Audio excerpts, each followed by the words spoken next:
ভাইরা আমার মন দিয়ে শোনেন, তাহলে বামপন অত্যাচার করছে, মানুষ নতুন সংসার খুঁজছে, কিন্তু ডাইরেক্ট যদি বিজেপি আসতো, বিজেপিও জানে যে আমি এমন একটা সন্ত্রাস, গুজরাটে যেভাবে মায়ের পেট থেকে বাচ্চা কেটে আমি মুদি বার করেছি, যেভাবে গুজরাটের মেয়েগুলোকে রেপ ধর্ষণ করিয়েছি, যতই বাংলায় সিপিএম অত্যাচার করুক না কেন, আমি ডাইরেক্ট যদি বিজেপি যাই, বাংলার মানুষ কিন্তু আমাকে সাপোর্ট করবে না, আর মুসলিম বিশেষ করে সাপোর্ট করবে না। আর মুসলমানকে বাংলায় আল্লাহ ব্যালেন্স করেছে, এমন একটা ভোট করেছে, এই ভোটটা যার পাল্লায় যায় সে যেতে। এটাও বুঝাবো, তার আগে প্রথম এটা বলে নি, অসুবিধা হচ্ছে না তো ভাই? যারা দাঁড়িয়ে আছেন খারাপ নিচ্ছেন না তো? কেন আপনারা আমাকে পীরের আওলাদ হিসেবে ভালোবাসেন, কিন্তু আমি আপনাদের ঘরে কিন্তু মায়ের পেটের যেমন আমার একটা ভাই আছে নওশাদ সিদ্দিকী, নাম শুনেছেন? ওকে যেমন ভালোবাসি, আপনাদের ঘরেও ঠিক সমান ভালোবাসি। তাই অনেক জায়গায় বলেছি, যদি আমার ভাইও যদি আমার লাইনের কথার উল্টো দিকে বলে তোমরা যাবে না, এই শিক্ষা আমি অনেক জায়গায় দিয়েছি। কেন? ওটা যেমন আমার একটা ভাই, তোমরাও আমার একটা ভাই। আমি চাই না আমার একটা বোন, একটা মা, একটা ভাব, একটা ভাই বেউজ্জতি হোক। দুনিয়ায় এক জায়গায় হয়েছি, আমরা আখিরাতে একসাথে জান্নাতে থাকতে চাই, বলুন ইনশাআল্লাহ। তাহলে আজকে বামপন্থীর অত্যাচারে মানুষ অতিষ্ঠ, ঠিক সেই সময় বিজেপি দেখলো আমি ডাইরেক্ট গেলে কেউ আমাকে নেবে না, মশাল্লা বারাকাল্লা করতে পারবে, নাটক করতে পারবে, এমন একজনকে পাঠাও। সে আসলো, বাংলার মুসলমান আপন মনে করে সমস্ত ভোটটা তাকে দিল, কিন্তু তার সঙ্গে ভেতরে ভেতরে 10 বছরের কন্ট্রাক্ট করা আছে, এটা কিন্তু মানুষ বুঝতে পারলো না। 10 বছরের কন্ট্রাক্ট পর্যন্ত অনেক দেখবেন টোল ট্যাক্স থাকে, জাপান কোম্পানি করেছে, আমেরিকা কোম্পানি করেছে, ভারতের সেই কন্ট্রাক্ট থাকে, 10 বছর যত গাড়ি যাবে 60 টাকা আমি নেবো, 10 বছর পর তোমার হয়ে যাবে। ঠিক সেম গোটা কেসটা আমাদের দিদির সাথে মুদির করা আছে। কথা বুঝছেন না, বোঝেন না? এইবারে এই সময়ে তাহলে আপনারা মুসলমান কোথায় যাবেন বলুন? দিদি মানো আরএসএস, মোদি মানো আরএসএস, আপনারা যাবেন কোথায় বলবেন তো? তাহলে আপনি কি ঘুরে বামফ্রন্টের দিকে যাবেন, ঘুরে কি কংগ্রেসের গায়ে যাবেন? সেই তো একই জিনিস রে বাবা। কংগ্রেসও জ্বালিয়েছিল বলেই তো আপনারা বামফ্রন্টে গিয়েছিলেন, বামফ্রন্ট চালিয়েছিল বলেই তো টিএমসিতে গেলেন, তাহলে আবার কোথায় যাবেন? শুনুন, আব্বাস সিদ্দিকী বুঝাচ্ছে, দেখুন, ভাবুন।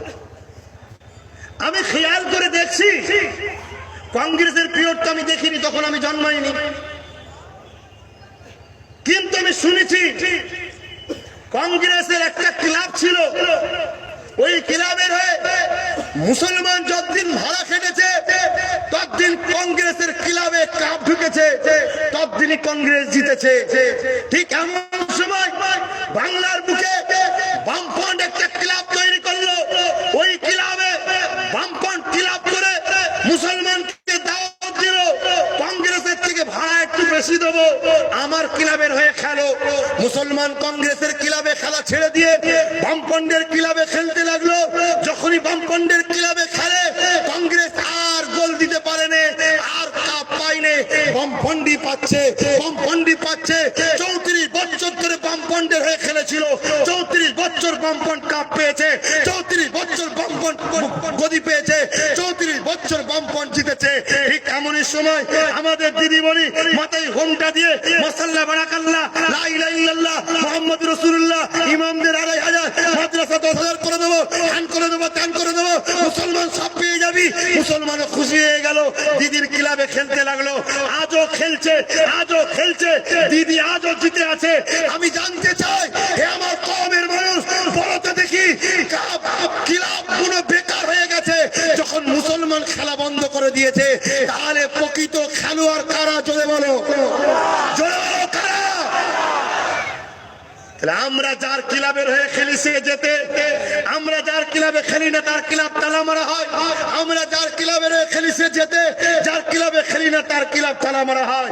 তাই আমি আব্বাস সিদ্দিকী আপনাদের নবীর বংশের বাচ্চা হয়ে, আপনাদের পীরের আওলাদ হয়ে আমি একবার বলতে চাইছি, কংগ্রেসকে জিতালেন, কংগ্রেসের ক্লাবে খেললেন, টিএমসির ক্লাবে খেলছেন, বামফ্রন্টের ক্লাবে খেলছেন।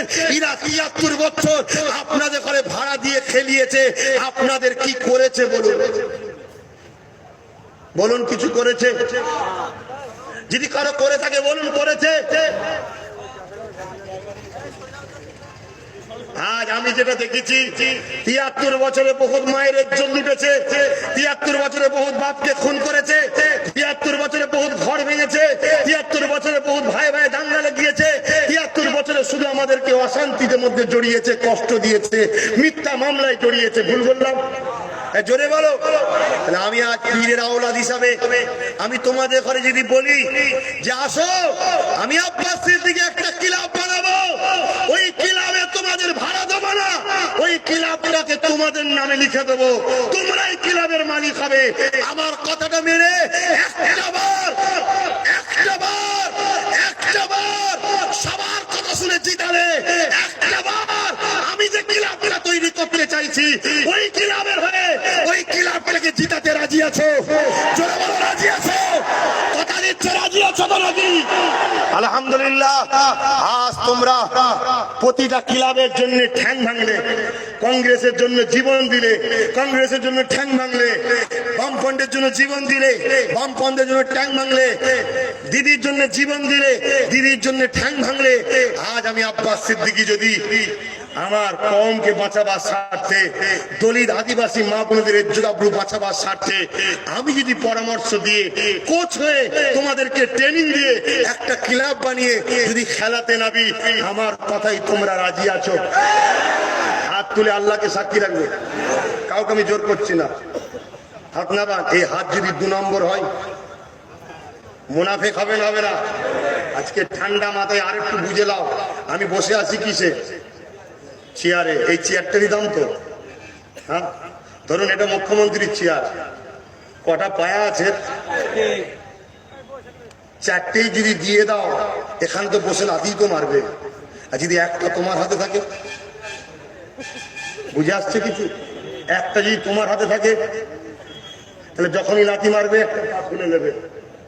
তাহলে আমার বক্তব্য হচ্ছে, একটা ক্লাব বানাও, একটা টিম বানাও, তাতে করে 10টা কাপ থাক। এই বন্ধু শোনো ভাই, খুব ভাইটাল কথা, আমি ভুল করছি ভাই? আরে না বাঁচলে আরএসএস বলছে 3000 মসজিদকে ভাঙবো। কিছুদিন আগে দত্তপুকুরে একটা ছেলেকে মেরে টাঙিয়ে দিল, কি হয়েছে বলো? কাল তোমার ঘরের ছেলেটাকে মারবেন, এর কি প্রমাণ আছে? কে মারছে? হিন্দুরা? না, এটা তো প্ল্যান, দিদি মুদি গটাবের প্ল্যান। বাংলায় যে কোনো মুহূর্তে দাঙ্গা লাগাতে হবে, দাঙ্গা না লাগালে হিন্দুরা মুসলমানদের ভালোবাসা থেকে এখনো ছাড়ছে না। এই হিন্দুরা ভালোবাসে না, বাসে না? দাঙ্গা না লাগালে এই মহব্বতটা তো নষ্ট হবে না। তাই তো একজনকে মেরে টাঙিয়ে দিল। কিন্তু কত মূর্খের কাজ করলো যারা গেল পরে, কিছু লোক পরে গেল না, গিয়ে একটু অশান্তি করতে গেল। আরে যারা প্রকৃত মেরেছে তারা কি আছে? তারা তো পালিয়েছে। এই ভুল বলছি? তাহলে আমি যদি পরে 10 জন মিলে যাই যে এবারে মারবো কোনগুলোকে, নির্দোষ গুলোকে নয়, নির্দোষকে মারা কি ইসলাম শিখিয়েছে? তাহলে উচিতটা কি হতো?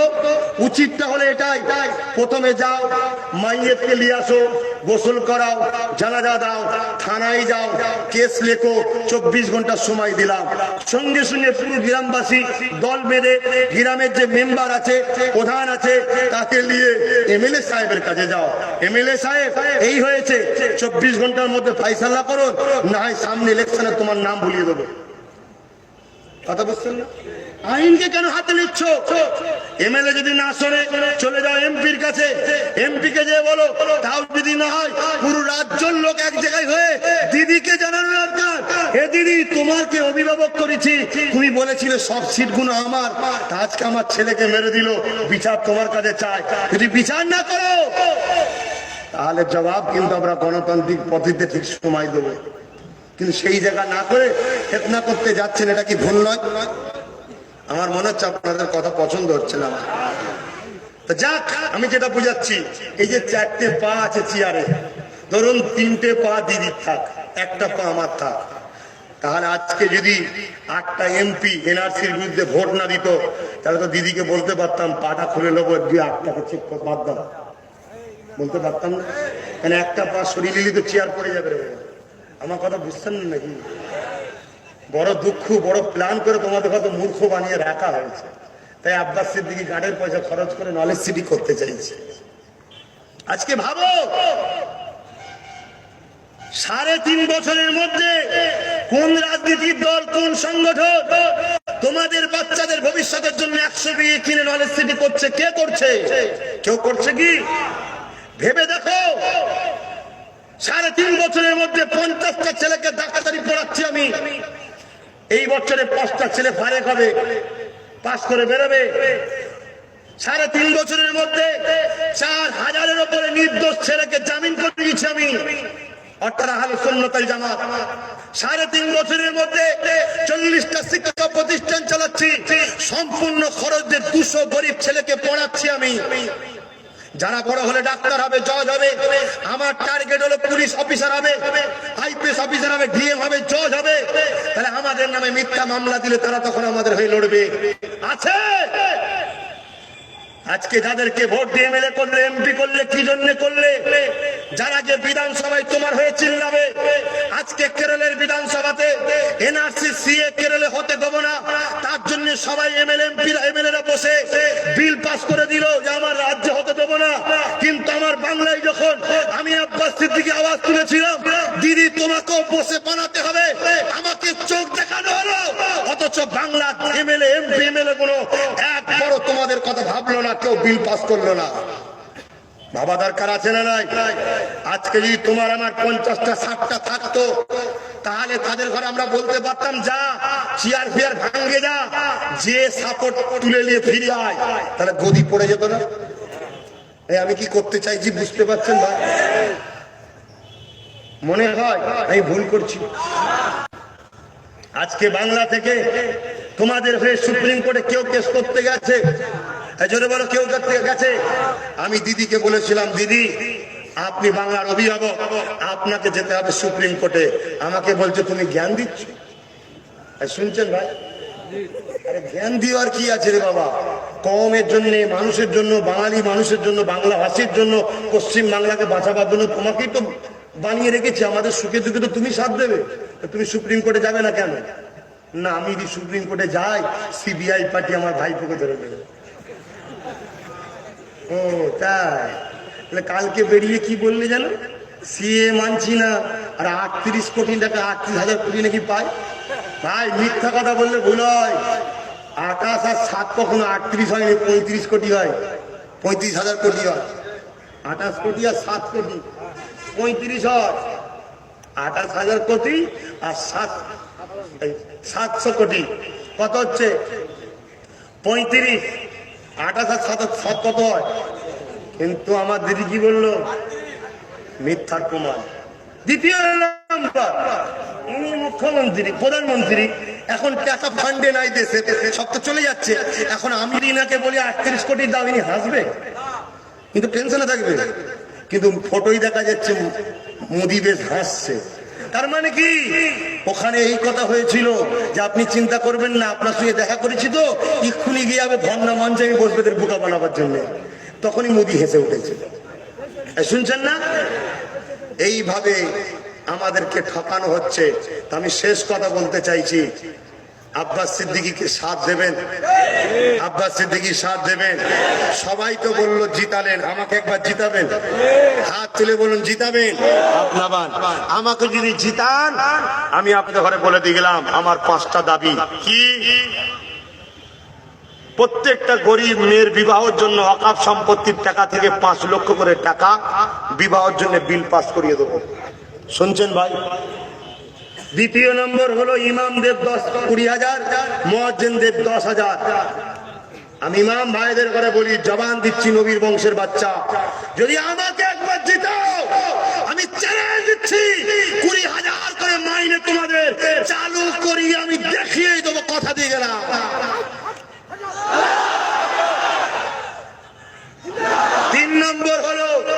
মুসলিম ছেলেদের মধ্যে যারা 90% নম্বর পাবে মাধ্যমিকে, তাদেরকে সম্পূর্ণ অকাপ সম্পত্তি থেকে ফ্রি পড়ানোর ব্যবস্থা করে দেবো। শুনছেন ভাই? আমার ছেলে যদি পড়ে জজ হয়, উকিল হয়, ডিএম হয়, এসপি হয়, আমাদেরকে বিপদে কেউ ফেলতে পারবে? আব্বাস সিদ্দিকী ভুল করছে। 4 নম্বর হলো কি, দাদা হুজুরের নামে বিশ্ববিদ্যালয়, সুপার স্পেশাল হসপিটাল বানিয়ে দেবো। দরকার আছে না নাই? আজকে মাতোয়ারা 1% বনগাঁতে সুপার স্পেশাল হসপিটাল আছে, 1% বিশ্ববিদ্যালয় আছে। মাতোয়াদের ভক্ত মুরিদদের জন্য কলকাতায় গেলে 60-70 হাজার টাকা চিকিৎসা, ওখানে ফ্রিতে চিকিৎসা হচ্ছে। কলকাতায় যে পড়তে গেলে ডাক্তারি উচ্চ শিক্ষায় 30 লাখ 40 লাখ টাকা, ওখানে মাতোয়াদের ছেলেরা ফ্রিতে পড়ছে। আজকে মাতোয়াদের 1% হয়ে যদি একটা এমপি হয়, 2টো এমএলএ হয়, 10,000 ছেলে যদি চাকরি পায়, তাহলে আজকে দাদা হুজুরের মুরিদ তোমরা 24% হওয়ার পরেও 2,40,000 চাকরি হওয়া দরকার, ঠিক না বেঠি? কিন্তু আজ তোমাদের চাকরি নেই কেন? আজ তোমাদের এমএলএ নেই কেন? আজ তোমাদের এমপি নেই কেন? বলো, আমি জানতে চাই। হে আবু বকরের মুরিদ, আজ যদি আমাকে জিতাও, আমি তাহলে তোমাদের পীরের নামে, আমারও পীরের নামে, দাদা হুজুরের নামে বিশ্ববিদ্যালয়, সুপার স্পেশাল হসপিটাল বানিয়ে দেবো, যেখানে তোমরা কলকাতায় গেলে 30, 40, 50 টাকা খরচ হতো, ওখানে গিয়ে ফ্রি চিকিৎসা তোমরা পাবে। কি গো, জিতাবে আমায়? কথা দিচ্ছ? মুখে কথা বললাম, দিল থেকে বলতে। হ্যাঁ, একটু হাত তুলে দেখাও। জবান একটা, কথা একটা, হাত নামাও।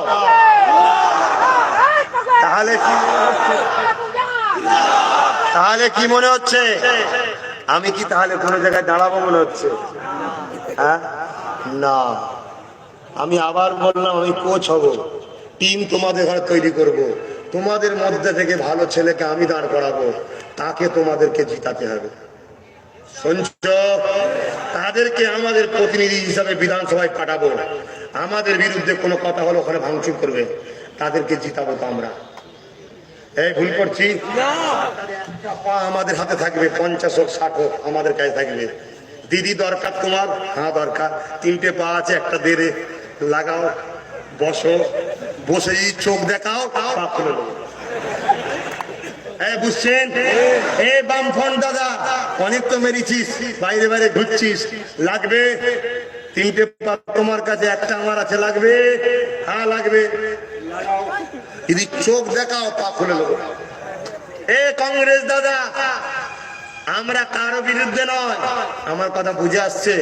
আমাদের ব্যক্তিগত একটা দরকার আছে না নাই? 73 বছর পরের বাপকে বাপ বলেছি, পরের ছেলেকে মানুষ করেছি, সে তো দুধ সাপকে কেউটে পুষলে তো ছোবল তো মারবেই। একটু নিজের করা যাবে না? আর একটা কথা বলে যাই, বামফ্রন্টের অত্যাচারে যেসব লোকেরা টিএমসি কে জেন্দা করেছিল, যারা ভালো লিডার, তারা কিন্তু আজকে গ্যালারির বাইরে খেলছে 2 নম্বর গুলো। ভুল বলছি নাকি? তারা যদি এখানে থাকো, আমার সঙ্গে যোগাযোগ করো, ভালো লোক দরকার আছে, তোমাদের ঘরে দিয়ে খেলানো হবে। ভুল করছি নাকি? এরপরে বলে গেলাম, আব্বাস সিদ্দিকীর কথা যদি কারো খারাপ লাগে, আল্লাহর রাস্তে ক্ষমা চাইছে, আমার সাথে মিশবে না। সরে যাও, সরে যাও, সরে যাও। কেন?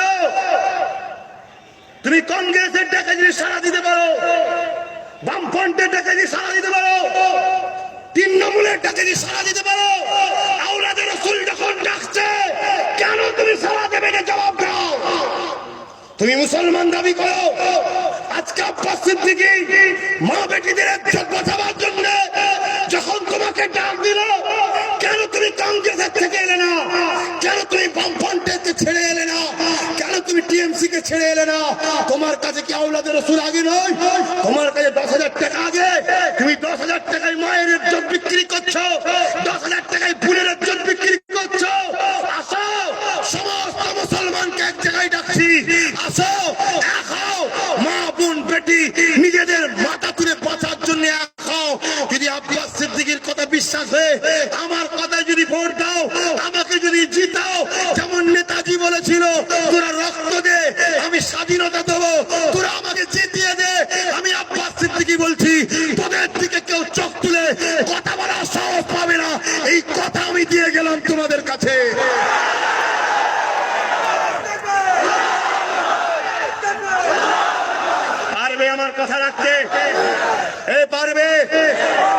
সবাই ওয়াদা করেছিল, বিশ্বাস হলো, আমার ওয়াদাটা বিশ্বাস হচ্ছে না। তাহলে কেমন মুসলমান যে নবীর বংশের বাচ্চাকে বিশ্বাস করে না, সে আবার বলে আমি জান্নাত যাবো। জান্নাত তোমার বাপের জন্য তৈরি করা হয়নি, আমার রাসূলুল্লাহর জন্য করা হয়েছে। আর সেই নবীর বংশ বাচ্চার উপর তোমার বিশ্বাস নেই। আমি এত জেদ দিয়ে বলছি কেন জানেন? আল্লাহর কসম দিয়ে বলে যাচ্ছি, তোমরা আমার কাছে পার্সোনাল আসো, প্রত্যেকটা বুথে বুথে 30 জন করে তৈরি হও।